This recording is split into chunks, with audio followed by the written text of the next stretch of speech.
Anyone who's still young and hasn't yet been disappointed by life, or by season 3 of One Punch Man, still sometimes fantasizes about saving the world as a hero. And Megumin shared that very fantasy. In her imagination, the young Crimson Demon would march into battle with a group of brave young adventurers. Without trickery, without deceit or cheating, they would take the honest and righteous path and defeat the Demon King, without ever straying from it. Megumin's mighty explosion then would tear him apart, and then she would become the next Demon King. Well, let's just say one is still allowed to dream. The reality turned out completely different. Kazuma's cunning and scheming were the single most important reason the group had any success or even survived more often than not.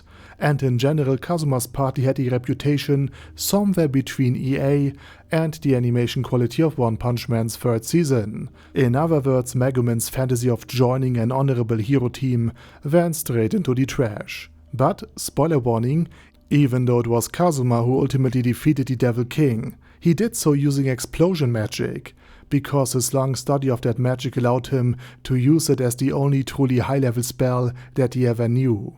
And with this ultimate form of attack, Kazuma dragged the Devil King with him into the afterlife at the very end of the novel.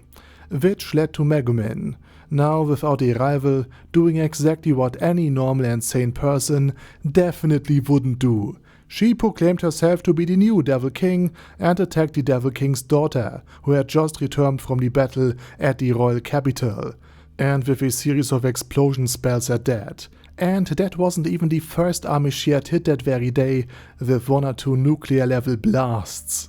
But back to topic. I just rewatched Bakuin and I think that image where Megumin, Darkness, Aqua and Kazuma are portrayed as what I would call a classical hero party is just brilliant, because it creates the perfect contrast between the traditional isekai genre, where that probably would have been the team that Megumin would ultimately join, and the group that Kazuma reluctantly led, considering he didn't even want Aqua on his team in the very first place. Anyway, that's it for today's video. And now it's your turn. What's your opinion on the topic? Let me know it down in the comment section. And while you type, I say thank you very much for watching and have a nice day.